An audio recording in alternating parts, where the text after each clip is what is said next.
Hello, I'm Executive Chef Joseph Schutzel, and welcome to our kitchen. Today I'd like to share with you an amazing Vietnamese recipe that is one of my favorites. It is a Vietnamese noodle soup called pho. Pho can come in different ways. You can have a vegetarian, you can have a seafood, pork, chicken, or even beef. Today we'll be making the beef version, called Phở Broth. So join me now as I show you how to prepare this amazing soup. At this time, I'd like to say thank you to the current subscribers. Your support is both motivating and inspirational for me to continue putting out newer videos. For those of you who have not subscribed and you like the content, please subscribe. That way you'll be up to date with all of our latest videos. Let's begin the soup. Well, to begin of our prep, I like to cut my tripe. What we have is called the honeycomb tripe, and I'm going to cut it into bite-sized pieces. Now for the tripe, I have a pot of water boiling. I will add a bay leaf, half of an onion, and then some peppercorns. Go ahead, season with some salt. Pour our tripe in. Let the liquid come to a boil, and then go ahead and fasten the lid to our pressure cooker. It should take about an hour and a half or so for it to be tender. I like to check it at an hour and a half. At that point, I will taste the piece to see if it's tender enough for me. If it's not, I will continue the cooking process.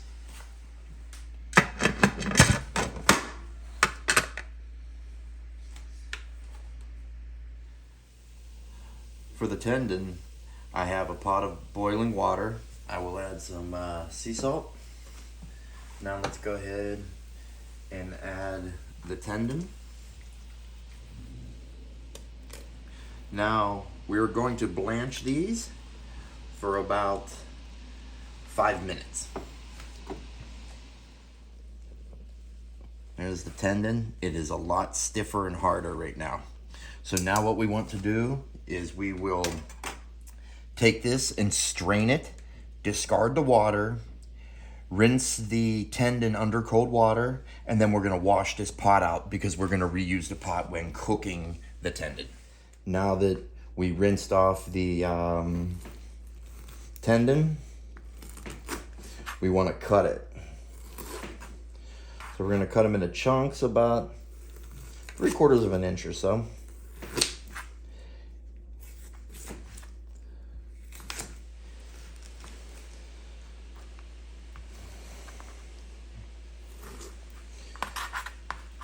Now that we have the tendon cut, we're ready to cook it. Now to cook the tendon, I have a pot of water, about 1 gallon's worth. I'm gonna season it with a little bit of salt. Let's add the chopped tendon. Then I will add half of an onion, 1 bay leaf, and some peppercorns. We're gonna bring this to a simmer and put the lid on it and cook it under pressure. It should take right around an hour and 40 minutes, hour and 45 minutes. But what I like to do is cook it for 90 minutes, safely relieve the pressure, and then check it, check the texture. And if I feel it's edible, I will go with it. If not, I will finish it cooking stovetop without the lid on. Well, now that the liquid has come to a boil, let's go ahead and secure our lid to the pressure cooker. Turn the heat down to medium-low and set your timer for 90 minutes. If you're looking for a somewhat chewy texture on the tendon, 80 to 90 minutes will do it. If you want something very tender like I do, I will cook it more along the lines of 1 hour and 40 to an hour and 45 minutes. Now I like to toast the spices and aromatics for the stock. I have coriander seed, star anise, black cardamom, and a cinnamon stick. Go ahead and put that into the saute pan and just go ahead and toast it until they get hot and very aromatic. Do not burn them, so you want to keep it moving. Now that they're aromatic, I'll go ahead and remove it, put it into a dish, and allow it to cool.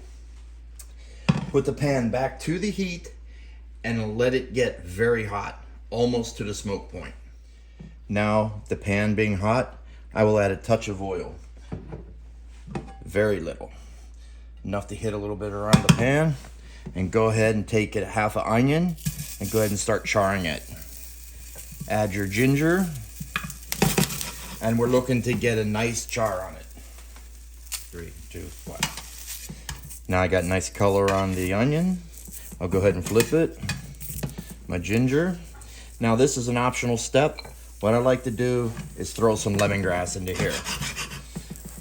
Traditionally, lemongrass doesn't go in it, but I absolutely love the light freshness that comes with lemongrass. So I will lightly toast this for about 30 seconds, and then we will remove the items from the heat and on to the next step. Now, the tripe has finished cooked. We drained it and discarded the liquid. The tendon is fully cooked. We strain that but reserve the liquid because the liquid from the tendon I want to put into the bone broth when we're making it. So now what we like to do is I have a pot of boiling water and I'm gonna go ahead and put my bones in it. We're gonna go ahead and boil these or blanch them for about 10 minutes. The reason we're doing this is one way to enable you of having a clearer stock or broth. And to the quality of pho is honestly, it's judged on how clear it is, how rich it is from the gelatinous marrow that's in the bones, and obviously the flavor. 10-minute boil, we strain this, we will wash the pot, and then we're gonna rinse off the bones. Well, I have the bones drained and rinsed off and washed my pot for my pressure cooker. I have about 1.5 gallons of water in there. I'm now gonna add the liquid from the tendon that was cooked. Now, we'll go ahead and add our bones.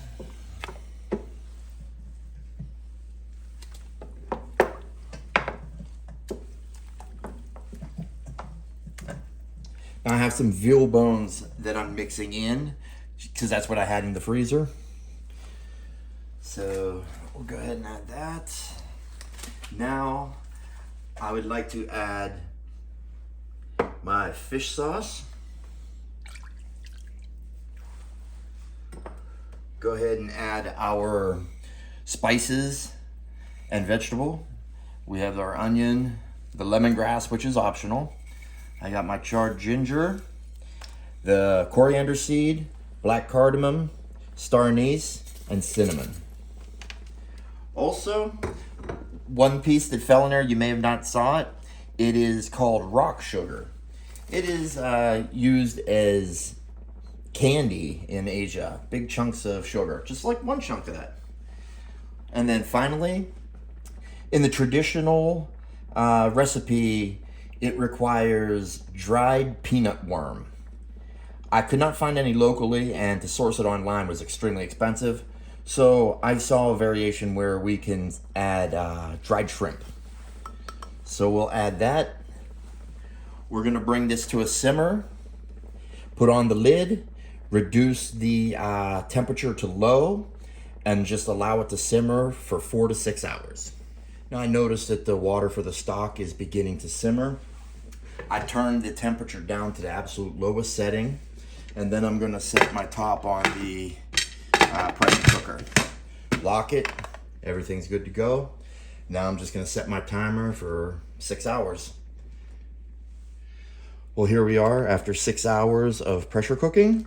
And then I removed it and chilled it last night. Got up this morning and put it back on the heat and simmered it very gently for about 3 hours. The broth, when I got up this morning and brought it in, it was cold, not frozen, but it was very gelatinous. And that's what we want. And this is really nice and clear.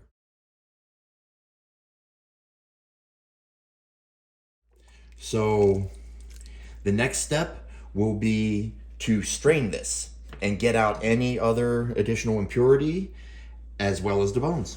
Well, what I have is a bucket to strain it over into. Some of the stock that I made will be chilled and then cryovac into vacuum bags using a chamber vacuum sealer, and then frozen for later use. And the remaining I'm going to serve for dinner tonight and tomorrow. So to strain it, I recommend using a china cap lined with a few layers of cheesecloth. You could use a fine mesh sieve or chinois. However, I come to find it's a little pain in the neck to clean because of how rich the gelatin is in the broth. So this just makes my cleanup a little easier, just as effective. So now what we'll do is let's just go ahead and strain through. Well, now we got our stock in here. What I like to do is lift the cheesecloth a little bit and let any of the excess drip off. I don't let it go too long simply because I don't want to risk pushing any of the impurities that will cloud this broth up. So now we got it strained. Let's go ahead on to the next step. Now this step is optional but recommended. You can notice the amount of fat that's on top of this. I really don't want all that fat. Some is good, but you know, too much is too much. So you can gently sink your ladle, trying to keep it level, and then gently skim it that way.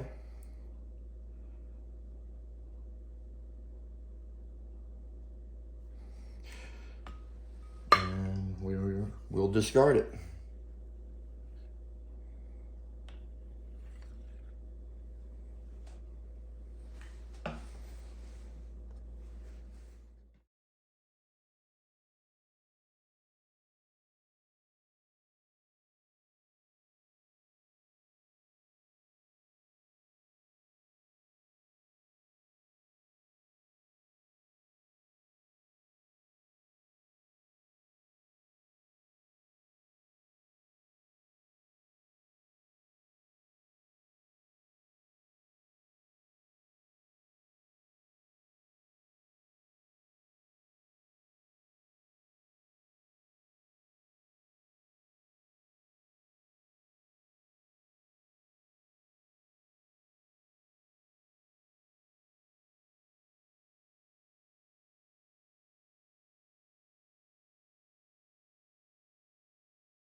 Well, I hope you're still with me.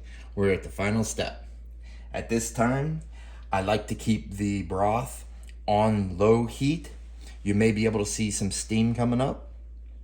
I do not want it to boil or simmer. We're not looking to reduce or evaporate any of this liquid. Right now what we have is brown gold. This is money right here. So now let's add our meatballs that are cut in half. And then we're going to add our tendon and tripe. Now, we just allow all the ingredients in there to come up to temperature. Once everything is heated through, especially the meatballs, because they're the densest and going to take the longest, and we are ready to serve. And what I like to do is when I make a bigger batch is I will actually leave it on the stove like this to ensure that it's always hot, and as I need it, I scoop it out and serve it. Now, for assembly, what I like to do is I will start with my noodles, my rice vermicelli. I kind of put them off to the side a little bit, and then let's go with our broth.